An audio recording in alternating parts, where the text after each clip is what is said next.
함께 오늘 은혜 나눌 말씀 시편 63편 1절부터 4절 말씀인데요. 저와 한 절씩 교독하도록 하겠습니다. 하나님이여 주는 나의 하나님이시라. 내가 간절히 주를 찾되 물이 없어 마르고 황폐한 땅에서 내 영혼이 주를 갈망하며 내 육체가 주를 앙모하나이다.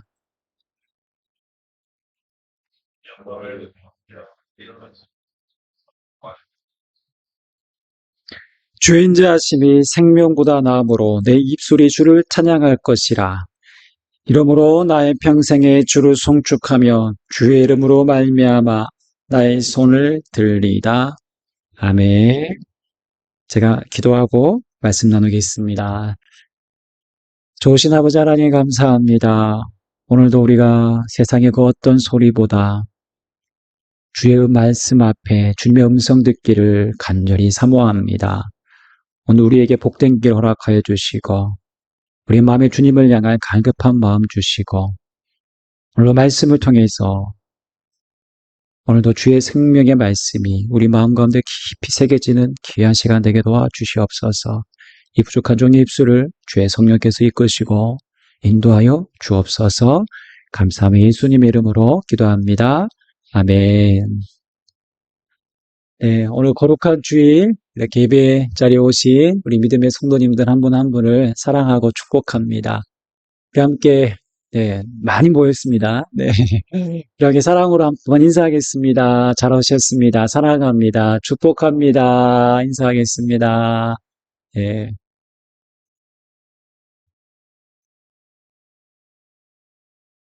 제가 목이 조금 쉬어서 좀 듣기 조금 거북하시더라도 양해 말씀 부탁드리겠습니다.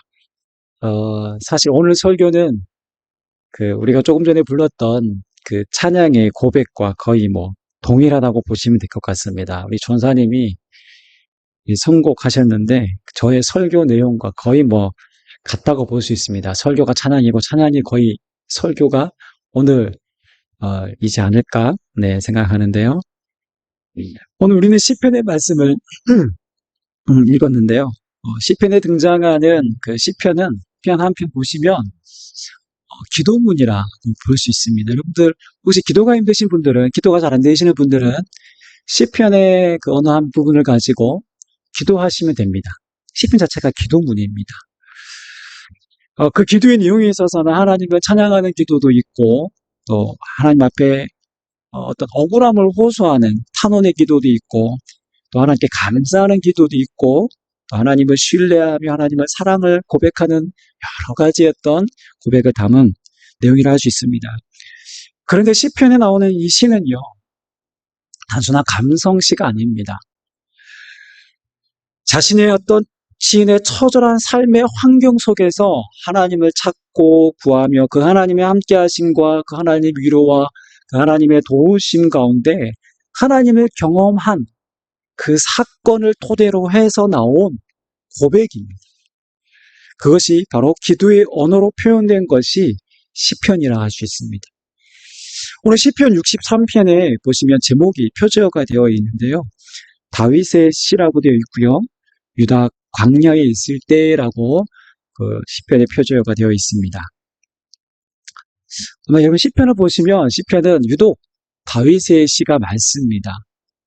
어떤 학자들은 그게 전부 다 다윗의 시냐, 다윗이 이름을 붙인 게 아니냐라고 또 그렇게 이제 이야기를 하는데 그것도 정확하게 알 수는 없지만 다윗의 어떤 삶과 그 사무엘 상하에 나타난 다윗의 삶과 시편의 내용을 접목시켜 보시면 대입해 보시면 거의 다윗의 고백 시란 다윗의 시라고 볼 수 있습니다. 왜 시편에 보면 다윗의 시가 많을까요? 그만큼 다윗이 하나님을 경험했던 그 이야기 사건들이 아마 많았기 때문이죠. 다윗은 하나님에 대해서 하나님에 관해서 안 것이 아니라 하나님 그분에 대해서 알았습니다. 이 말은 곧 다윗이 되게 한 분이 바로 하나님이시고 다윗이 그 하나님과 매우 친밀했다라는 의미가 될 수 있겠죠. 다윗의 인생은 하나님의 선택에 의해서 그의 인생의 좌표가 결정되고 흘러갔습니다. 그러나 그 하나님의 선택에서 다윗 자신의 어떤 선택, 다윗의 어떤 자유가 무시되었느냐? 전혀 그렇지 않습니다. 다윗 스스로는 자기 인생을 살아갑니다. 그래서 위험천만한 일도 경험합니다. 또 때로는 죽음의 위협 속에서 두려움이 엄습한 삶을 살기도 하고, 알다시피 다윗이 위대한 왕임에도 불구하고 다윗의 삶의 모습을 보면 다윗이 잘못하고 실수하는 모습도 등장합니다. 다윗이 죄도 지었습니다. 인간의 어떤 연약함이 여실히 다윗의 인생 가운데 드러나는 것을 우리가 볼 수 있습니다. 그럼에도 다윗의 인생의 가장 큰 특징은 하나님을 바라봄입니다. 다윗은 원수의 공격 앞에 있을 때, 전쟁의 위기 앞에 있을 때, 고통에 직면했을 때, 그의 인생에 가장 처절하고 외롭고 힘들 때, 그리고 그의 삶의 모든 순간순간, 삶의 모든 삶의 정황 가운데에서 하나님을 그는 지속적으로 바라보았다라는 것입니다. 이것이 가장 다윗의 삶의 특징이다라고 우리가 말할 수 있습니다. 그래서 오늘 설교의 제목이 바로 주님만 바라보십시오 라는 제목입니다. 여러분, 시편 63편의 배경은 다윗이 화려한 궁전에 있을 때가 아니라 유다 광야라는 곳에 있을 때 기록되어 있습니다. 그때를 배경으로 하고 있습니다.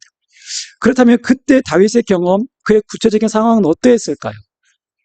다윗의 인생에서 유다 광야에 있을 때는 주로 우리가 말하기를 사울 왕으로부터 도망쳐서 쫓겨다니던 그때 바로 다윗이 유다 광야에 있을 때고요. 또 하나는 아들 압살롬의 반역으로 인해 급하게 도망가야 했던 때가 있었는데요. 바로 그때가 유다 광야에 있을 때였습니다. 정확하게 시편 63편은 유다 광야에 있을 때라고만 이렇게 되어 있기 때문에 정확하게 그때가 어느 때인지 구체적으로 우리가 알 수는 없지만 대부분의 성경학자들은 다윗의 아들 압살롬의 반역으로 인해서 유다 동편의 마하나임으로 피신하면서 잠시 머물렀던 유다 광야에서 이 시편을 기록하지 않았을까 그렇게 추측합니다. 이 광야라는 곳은 사실 우리 지역에서 우리 한국 땅에서는 이 광야라는 것은 눈 씻고 봐도 찾기가 어렵습니다. 그래서 광야라고 하면 사실 우리가 크게 우리 피부로 와닿지 않는 것이죠. 제가 한 10년 전에 이스라엘 성지 순례 때 끝없이 펼쳐진 유대 광야를 보면서 이 메마른 광야는 도저히 사람이 살 수 없는 곳이구나라는 것을 확실히 몸소 느꼈습니다. 지금 모습과 많이 다르죠. 제 10년 전의 모습이랑. 눈을 감고 있는 게 기도를 하는 것이 아니고요. 눈을 감을 때 카메라가 찍혔기 때문에 저렇게 찍혔는데요. 뒤에가 보시면 유다 광야입니다. 예수님이 40일간 금식하시면서 기도하신 어떤 곳도 이곳 배경이기도 하고요. 어쨌든 보시면 풀 한 폭이 자라지 않는 아주 메마른 땅, 물이라고는 전혀 찾기 어려운 땅, 광야입니다. 광야는 바로 인간의 생존을 위협하는 곳이뿐만 아니라 물 없이는 단 하루도 버티기 어려운 메마른 땅입니다. 그렇게 삶에 대한 그 어떤 가능성도 없는 막힌 공간이 바로 광야입니다. 지금 다윗은요, 광야에 있을 뿐만 아니라 지금에 처한 어떠한 그의 상황 또한 광야라고 볼 수 있습니다. 그냥 다윗은 이곳 광야에서 어떻게 합니까? 하나님을 간절히 찾았다라는 것입니다. 그분을 부르고 그분을 바라보았다라는 것입니다. 우리 1절을 다시 한번 읽어보겠습니다. 시작. 하나님이여 주는 나의 하나님이시라. 내가 간절히 주를 찾되 물이 없어 마르고 황폐한 땅에서 내 영혼이 주를 갈망하며 내 육체가 주를 앙모하나이다. 그럼 1절에서 우리가 첫 번째 기억해야 할 것은요. 여러분, 주님만 우리가 이 땅을 살아가는 인생에서 때로 이 광야 같은 인생에서 우리 또한 주님만 바라보아야 한다는 것입니다. 저와 여러분들의 삶에 어떠한 우리 삶의 어려움 속에서도 우리가 주님만 바라보아야 한다는 것입니다. 여기 보시면 다윗은 주님은 첫 구절에 나의 하나님이십니다 라고 그렇게 고백하는 것을 볼 수 있습니다. 주님은 나의 하나님이십니다. 다윗은 하나님을 나의 하나님으로 이렇게 친밀하게 고백하고 표현합니다.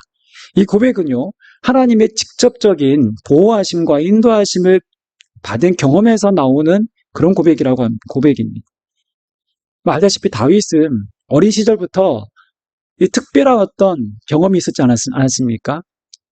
사무엘에서부터 어떤 왕으로서 기름 부음 받은 어떤 그런 사건도 있었고, 그리고 소년 다윗이 거의 지금의 2m 38m에 가까운 그 거인 골리앗과의 싸움에서 1대1 맞짱 그 싸움에서 승리했습니다. 이겼습니다.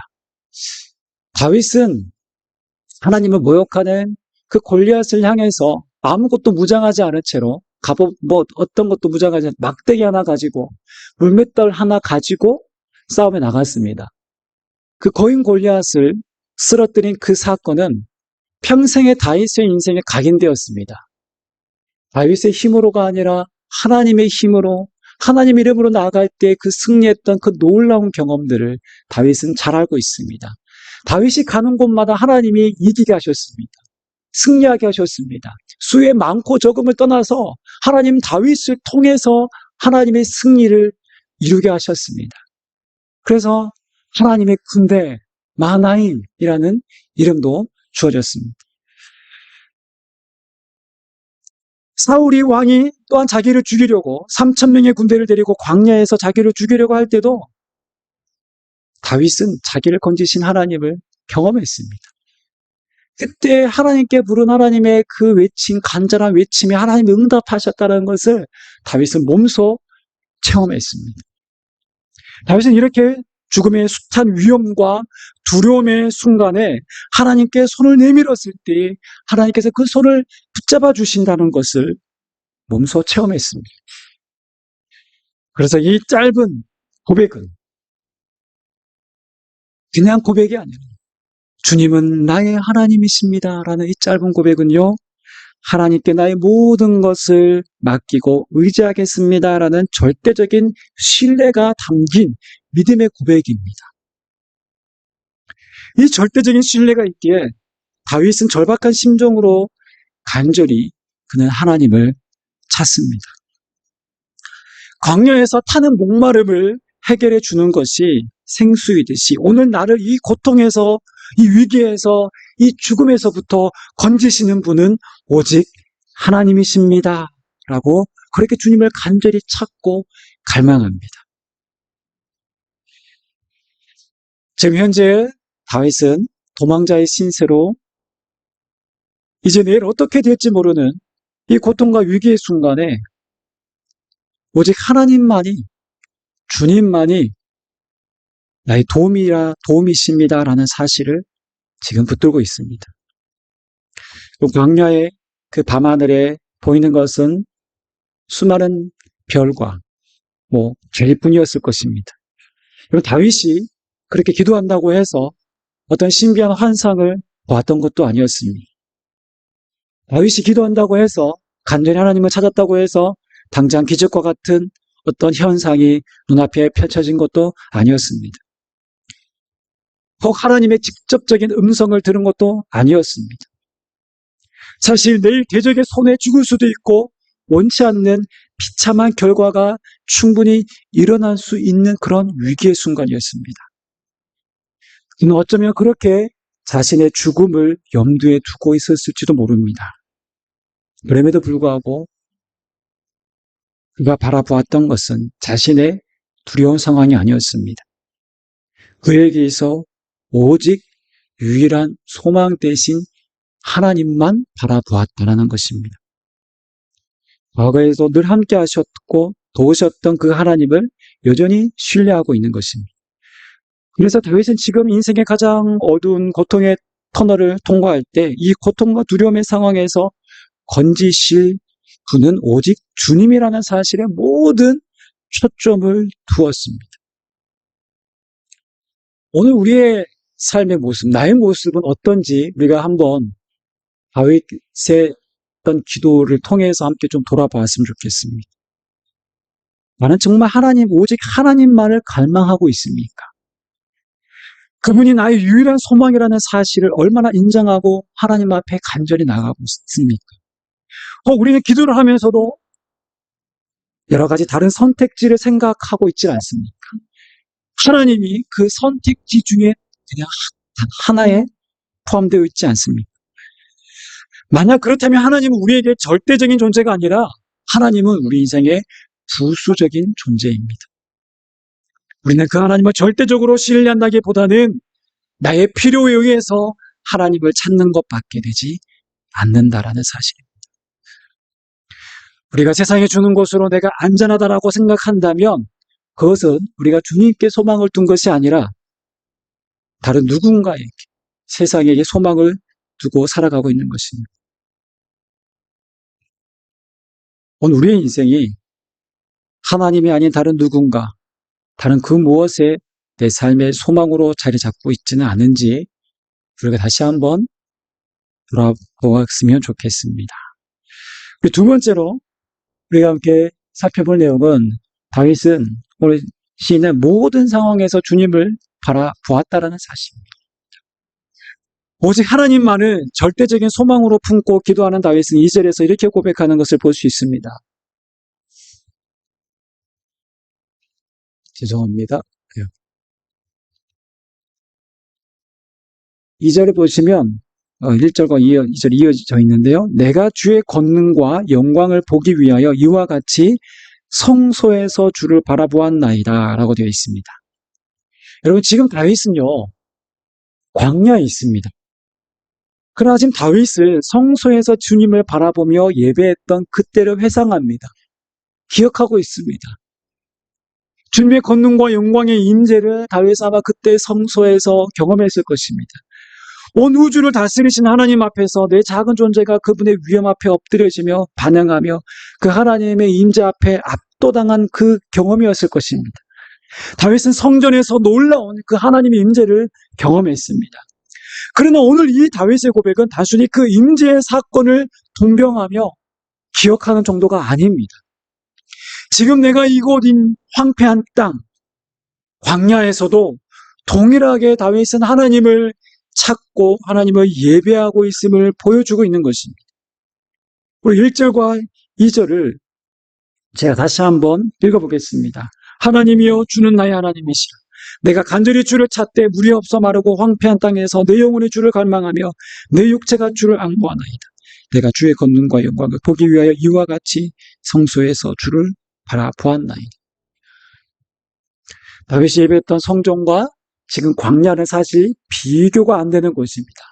그러나 하나님은 화려한 성전에서 예배뿐만 아니라 오늘 이 황량한 광야에서 드리는 예배도 받으신다라는 사실을 다윗은 확신했습니다. 지금 메마른 광야가 다윗에게 성소인 것입니다. 오늘 한국교회에서 지금도 오전 11시에 전국에서 예배가 드리고 있습니다. 때로는 잘 갖춰진 화려한 사운드, 풍성한 성가대의 찬양도 하나님의 영광 받으시지만 하나님은 오늘 우리 작고 작은 또 이런 개척교회에서 예배도 받으시고 뿐만 아니라 지금 북한 땅에도 공산당의 감시를 피해서 소리 없이 불리우는 그 찬양의 고백도 하나님은 귀 기울이시고 들으신다라는 사실입니다. 어쩌면 우리는 형식이 갖춰지지 않으면 마치 예배가 중단되거나 제대로 드리지 못한다고 생각합니다. 지금 우리가 드리고 있는 이 예배했던 이 소리가 시스템이 갑자기 올 수도 한다고 생각해 보세요. 그래도 우리는 전혀 아랑곳하지 않고 하나님께 예배할 수 있어요. 제가 오래전에 그 아름다운 교회에서 사역할 때 인도네시아 그 의료 선교를 갔을 때 지금도 이제 그 선교사님 목사님과 교제하고 있는데요. 연락하고 있는데 인도네시아 메단에서 사역하시는 박철주 선교사님 그 안티오키아 교회에서 함께 예배했습니다. 이제 현지인들하고 함께 저희 사역팀과 함께 예배를 하는데 그 예배를 드리는데 얼마나 거기가 열악한지, 새로 지은 성전이고 새롭게 다 이제 성전을 예쁘게 꾸몄습니다. 그래서 입당 예배처럼 그렇게 이제 드린 거예요.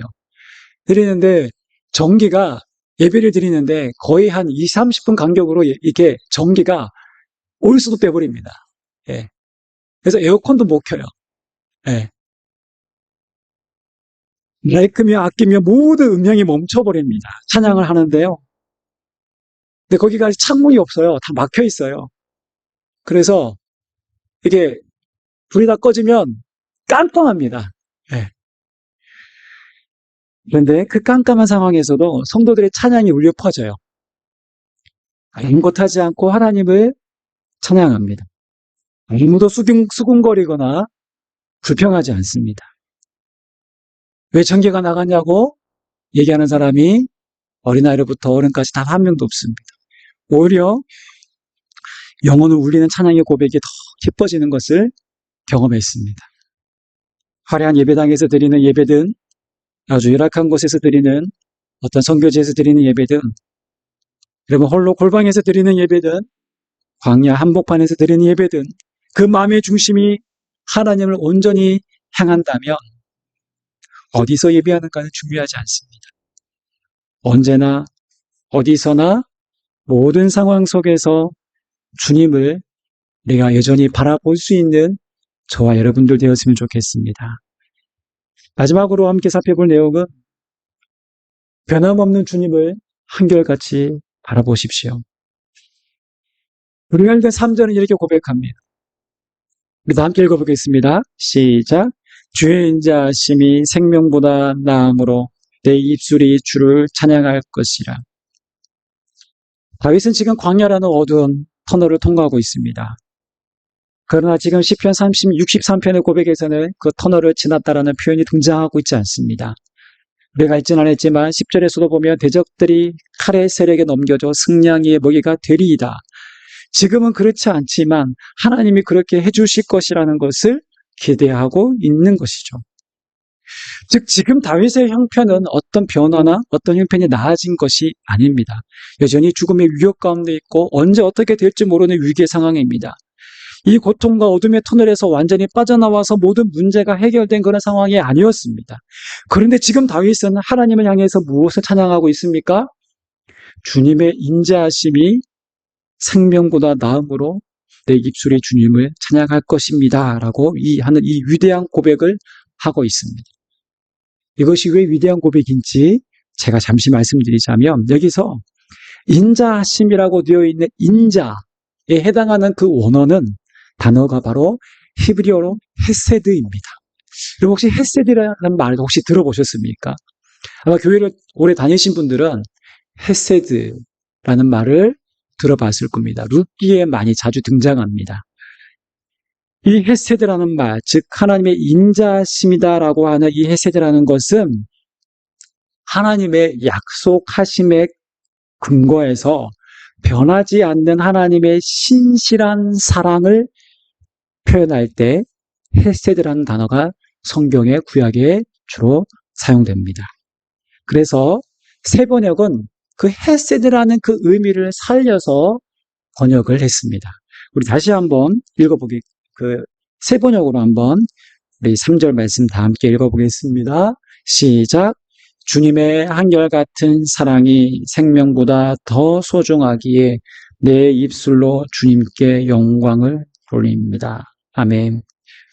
시인은 고백합니다. 주님의 한결같은 그 사랑이 무엇보다 더 소중하다고요? 내 생명보다. 여러분, 내 생명보다 소중한 것이 과연 무엇이 있습니까? 과연 내 생명보다 소중한 것이 있을까요? 그런데 내 생명보다 소중하다라고 고백한 사람이 다윗이고, 또 저기 신약에 가보시면 사도 바울이 등장하는데요. 사도행전 24장 20절에 보시면 사도 바울의 자기 인생의 사명 선언을 하는 것을 볼 수 있습니다. 그가 죽음을 앞에 두고 이렇게 고백하죠. 나의 달려갈 길과 내가 주께 받은 사명, 곧 은혜의 복음을 전하는 일을 마치려 하면은 내 생명을 조금 더 귀한 것으로 여기지 않겠노라라고 고백합니다. 내 생명을 보다도 하나님의 복음을 증거하는 것이 복음이 더 귀하다라고 고백한 것입니다. 즉 가치에 있어서 내 생명도 소중하지만 이것보다 더 소중한 것은 하나님의 복음이 전해지는 일이다. 좀 비슷한 표현입니다. 오늘 본문과 오늘 다윗이 고백하고 있는 것 또한 비슷합니다. 주님의 한결같은 그 사랑이 내 생명보다 소중하다라고 고백하고 있는 것입니다. 이 말은요, 우리의 생명이 하찮은 것이 아니라, 하찮다고 말하는 것이 아니라, 우리를 붙드시는 이 하나님의 은혜가 아니면 우리의 삶은, 내 생명은 그저 안개와 같이 사라질 허무한 인생이다라는 것을 의미하는 것입니다. 즉 아무리 내 생명이 소중하더라도 나를 지탱하고 있는 것은 바로 그분의 하나님의 신실하신 변함없는 한결같은 사랑과 은혜라는 것입니다. 조금 이 말씀이 확 와닿지는 않을 거예요. 저도 이 말씀을, 이 관련된 찬양을 부를 때마다 이게 무슨 의미일까? 뭔가 와닿지가 않았습니다. 그래서 이 말씀을 곱씹고 주석을 보면서 알게 되는 것이 이 내용입니다. 아무리 내 생명이 소중하더라도 소중한 것은 나를 붙들고 나를 에워싸고 있는 이 모든 내 삶, 우리의 삶을 붙들고 있는 하나님의 사랑이라는 것입니다. 어제 제가 새롭게 탄생하는 부부를 축하하기 위해서 결혼식에 다녀왔는데요. 부부로 살아가기 위해서는 무엇이 필요합니까? 신혼집도 마련해야 됩니다. 그리고 안정된, 요즘에 어떤 맞벌이 부부가 많잖아요. 어쨌든 안정된 직장이나 뭔가 수입이 있어야 먹고 사는 문제가 해결됩니다. 그러나 여러분, 그것이 있기 전에 더 중요한 것이 있습니다. 무엇일까요? 서로에 대한 믿음과 사랑입니다. 이것이 그들 관계를 지탱하고 자라가게 해주는 주된 요소입니다. 만약 이것이 없으면 다른 모든 것은 부차한 것에 불과합니다. 부부로 살아가야 할 이유가 사라지게 되는 것입니다. 우리의 인생도 마찬가지입니다. 헤세드라는 하나님의 한결같은 그 사랑에 나의 인생의 뿌리를 두지 않으면 어떻게 될까요? 우리 인생은 쉽게 요동치고 흔들리는 삶을 살아갈 수밖에 없습니다. 여러 삶의 두려움에 요동치고 세상의 크고 작은 문제로 요동치고 사람들과의 여러 관계로 인해서 요동치고 내 자신의 연약함 때문에 요동치는 인생을 살아갈 수밖에 없습니다.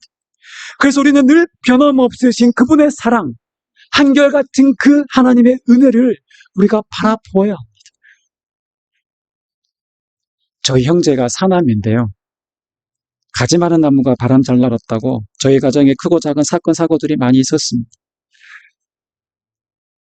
그리고 어렸을 때는 저희 작은 누님과 형님, 저 이렇게 형제들끼리 자주 싸웠습니다.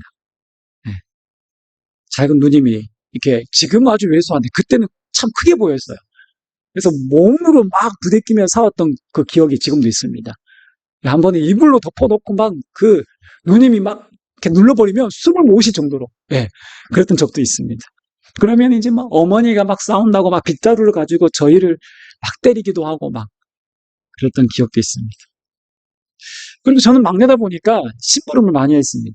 하기 싫은 심부름을 시켜서 한 번은 막 그 어떤 어머니가 담근 그 김치를 지금 생각하면 한 2, 3kg 되는 것 같아요. 거기를 제가 주화도 아닌 한 세아 정도 되는 나이인데도 그걸 무거운 걸 들고 거기가 되게 언덕에 있는 집인데 거기까지 갖다 주라는 거예요.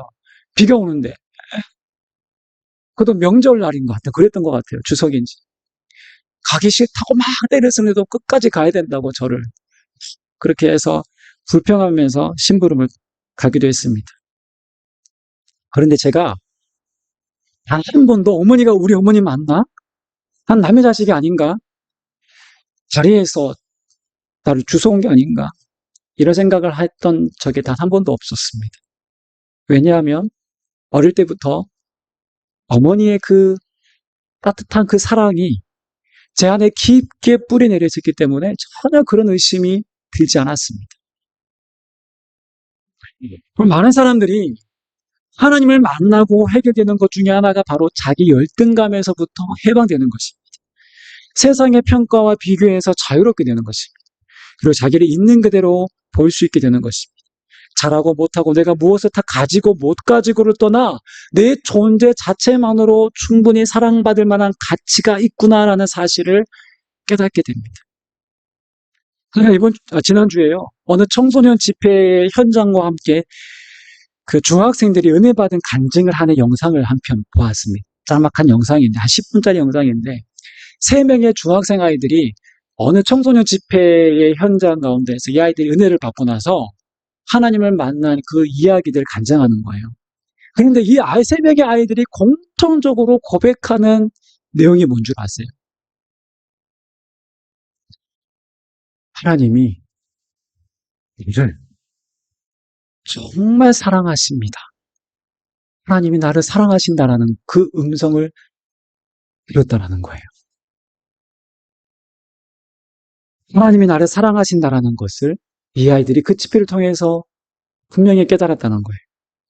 이 아이들은 여느 중학생인데 이 아이들은 다른 중학생들과 표정이 달랐습니다. 처음에는 부모로부터 끌려왔고 안 가면 큰일 날 것 같아서 끌려온 아이들이었는데 이 아이들이 간증을 하는데 표정이 달라 보였습니다.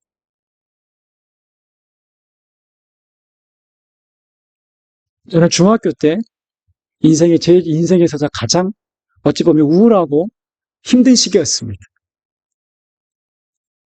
그때 여러 가지 가정 불화도 좀 많이 심했었고, 여러 가지 뭔가 좀 많이 눌렸던 것 같아요. 제 스스로도.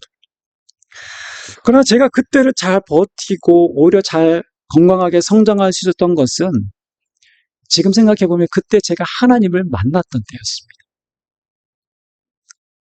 그때 제가 가장 수련회 때 은혜 받았던 그 찬양. 여러분 혹시 우리 성도님들마다 이렇게 각자, 내가 좋아하는 인생 찬양 있지 않습니까? 네. 저희 인생 찬양이라고 한다면 오늘 우리가 좀 전에 불렀던 주만 바라볼지라라는 찬양입니다. 제가 이 찬양을 부르고 또 수련회가 끝나고 나서 제가 간증을 했는데 이 찬양을 불렀던 기억이 있습니다. 그 가사에 보면 이렇게 되어 있습니다.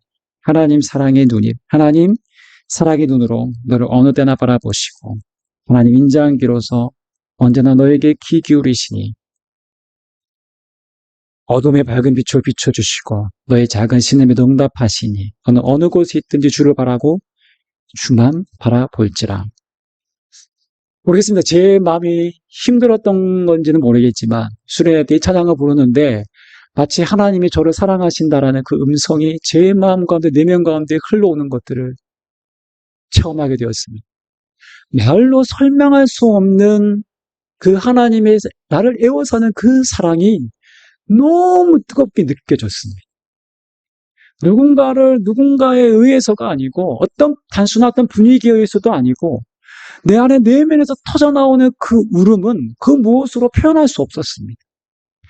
나는 사랑받을 만한 그 어떤 존재인가라고 가치가 있을까라고 생각했는데 아니 너는 사랑받을 만한 충분한 존재. 내가 너를 사랑한다라는 그 주님의 그 음성을 제가 그때 들었던 것 같습니다. 그렇게 하나님의 사랑이 제 안에 깊게 뿌리 내리기 시작했습니다. 그러자 저의 삶의 이유와 목적과 삶과 앞으로의 삶의 모든 과정, 죽음까지도 이 하나님의 헤세드의 사랑 안에서, 이 은혜 안에서 저를 바라보고 또한 세상을 바라보게 되었다라는 것입니다.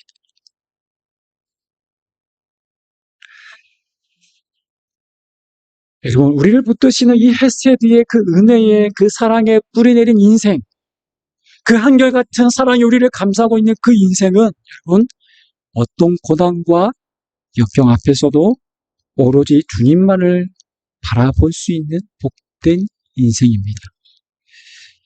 이 하나님의 은혜와 그분의 사랑을 기억할 때 우리가 찬양하지 않을 수 없습니다. 그리고 하나님을 알면 알수록 우리의 찬양은 깊어질 수밖에 없고 더욱더 하나님을 찬양하고 싶어집니다. 그래서 오늘 시편 기자는 4절에서 이렇게 고백하고 있습니다.